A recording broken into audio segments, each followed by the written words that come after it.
सरकार ने 8वां वेतन आयोग बनाया है। अभी ये केंद्र सरकार के कर्मचारियों के लिए है और फिर इसके बाद राज्यों के लिए भी अ, उसी पैटर्न पर सैलरी इंक्रीमेंट और सैलरी रिस्ट्रक्चरिंग का काम होगा। तो जो वेतन आयोग को लेकर आपकी कोई टिप्पणी है?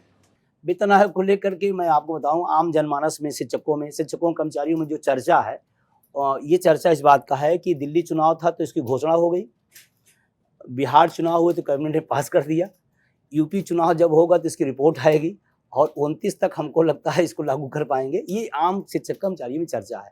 तो हम कहते हैं अगर इस देश में अगर चुनाव ना हो तो शायद ही कोई बात, कोई पक्ष, कोई दर्द, कोई पीड़ा सुनी जाए। तो आसान्वित तो हम लोग बहुत हैं कि केंद्रीय जो वेतन आयोग आए तो वेतन का जो स्ट्रक्चर होगा, अगर छठा वेतन जैसा कुछ होता है तो बहुत बेहतर है। लेकिन अगर 7वां वेतन जैसा होता है तो फिर वो बस हो जाएगा कि हाँ मिल गया, लेकिन क्या मिलेगा ये कुछ पता नहीं। तो आप थोड़ा एलैबोरेट करेंगे 6 पे कमीशन में क्या मिला जो 7th में नहीं था?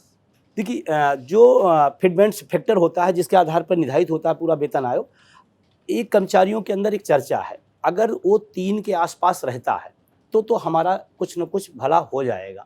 अदरवाइज़ अगर उससे नीचे आता है फिटमेंट फैक्टर तो फिर निश्चित रूप से बस ये है कि चलो ठीक है, कुछ नहीं तो कुछ मिल गया, इतने मतलब होगा। छठा वेतन आयोग में जिन लोगों के स्ट्रक्चर चाहे नीचे से लेकर टॉप टू बॉटम की बात मैं कर रहा हूँ, सबके वेतन में अच्छी खासी वृद्धि हुई थी। 7वें में बड़ी उम्मीद थी कि कुछ होगा, लेकिन शायद विज्ञापन ज़्यादा हुआ, मिला कम। तो इस बात की आशंका लोग व्यक्त कर रहे हैं कि ऐसा न हो 7वें की तरफ विज्ञापन ज़्यादा हो जाए और लाभ कम मिले। और वर्तमान में जो चल रहा है विज्ञापन का दौर चलता है, बेहतर तरीके से लोग उसको बताते हैं।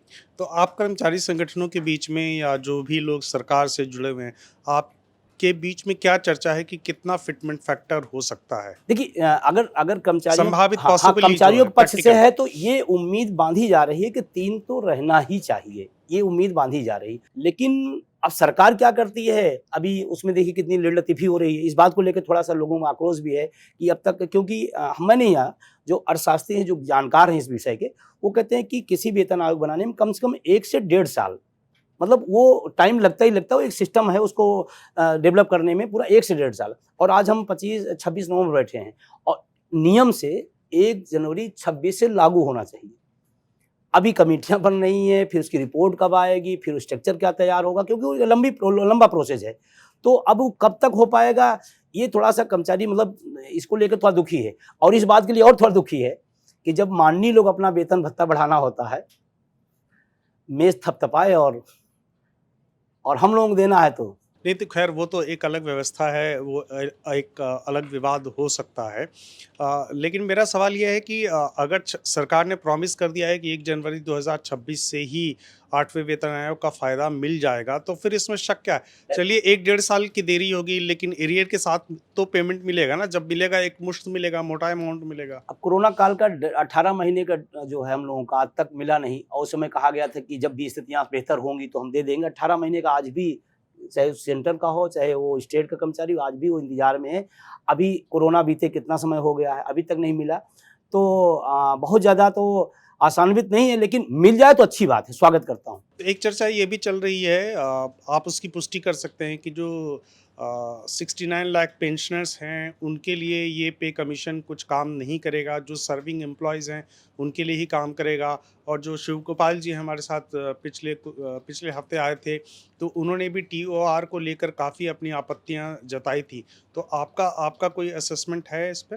जी, बिल्कुल ये दुर्भाग्यपूर्ण है कि जो लोग अपनी सेवाएँ दिए हैं देश को और अपने इस विभाग को दिए हैं, उनको आप उस वेतन आयोग से बाहर कर रहे हैं, उनकी व्यवस्था से, उनकी सुविधाओं से बाहर कर रहे हैं, दुर्भाग्यपूर्ण है।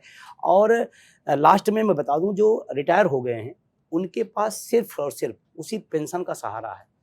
आज के दौर में बेटा-बेटी कितना कर पा रहा है, अब हम सब उसी दौर से आते हैं। या मैं तो दूसरी बात नहीं, मैं अपनी बात कर रहा हूँ। हमको भी माँ-बाप ने पाला होगा, मेरा लाल है, मेरा पीला है और बड़े सपने पूरा करेगा, लेकिन हम कितना कर पा रहे हैं? मैं खुद महसूस करता हूँ, अपनी बात कर रहा हूँ।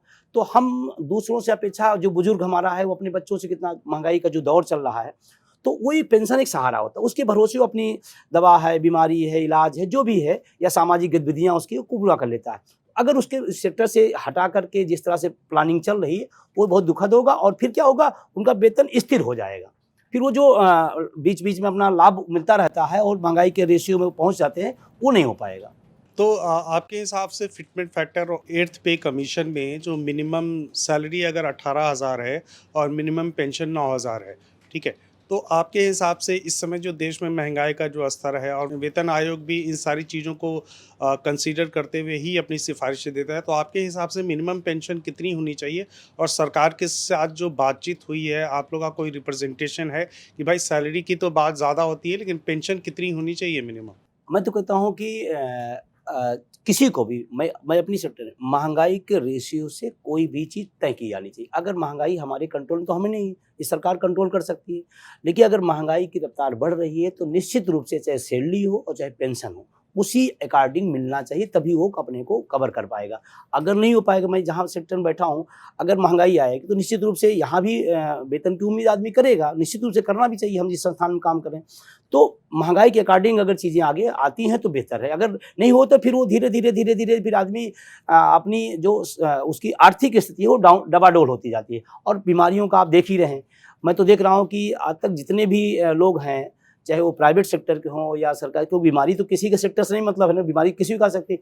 बहुत सारा भाग आदमी के वेतन या पेंशन का बीमारियों पर खर्चा हो रहा है और एक अनुपात के अनुसार निकल रहा है, लगभग 25 से 30% चला जा रहा है और बुढ़ापे में और ज़्यादा बीमारियाँ, शरीर शिथिल होती है, तमाम सारी दिक्कतें आती हैं, तो उसमें ज़्यादा है। तो निश्चित रूप से उसको करना चाहिए, दोनों को, वेतन और पेंशन दोनों को महँगाई के अकॉर्डिंग चलाना चाहिए। तो सीजीएचएस की फैसिलिटी तो सरकार दे ही रही है ना? कुछ सेक्टरों में है, कुछ सेक्टरों में नहीं है। जैसे मैं अगर उत्तर प्रदेश की बात करूँ तो उसमें टीचर से केंद्र उस सरकार के लिए है? हाँ, केंद्र सरकार के लिए है। मैं कह रहा कुछ सेक्टरों में है, कुछ सेक्टरों में नहीं है। तो जहाँ है वहाँ तो चलो ठीक है, एक कम से कम सहारा है और हम तो कहते हैं सबके लिए होना चाहिए। चिकित्सा ऐसी व्यवस्था है जो सबको देना चाहिए। आज के दौर में बहुत बड़ी नीड है वो। आप थोड़ा बता सकते हैं कि जो स्टेट गवर्नमेंट में जो सैलरीज़ और जो पे स्ट्रक्चर होता है, वो क्या होता है? और केंद्र सरकार से कितना देखिए, डिफ़र अभी करता है तो वो? मैं अगर केंद्र सरकार उत्तर प्रदेश की बात करूँ कि मैं उत्तर प्रदेश से रहने वाला हूँ, तो मैं बात करूँ कि पहले तो केंद्र का और प्रदेश का डिफ़र रहता था। लेकिन बीच में कुछ परिस्थितियाँ ऐसी आईं, ट्रेड यूनियन के आंदोलन चले, डिमांड हुई, तो हमारे यहाँ थोड़ा-सा केंद्र के अकॉर्डिंग जो केंद्र में होता है, कुछ दिन बाद उत्तर प्रदेश सरकार भी उसको स्वीकार करती है। महीना, 2 महीना, 4 महीना अलग लग जाता है, लेकिन वो लगभग उसी के इक्वल चलता है और ये हम सब के लिए अच्छी बात है।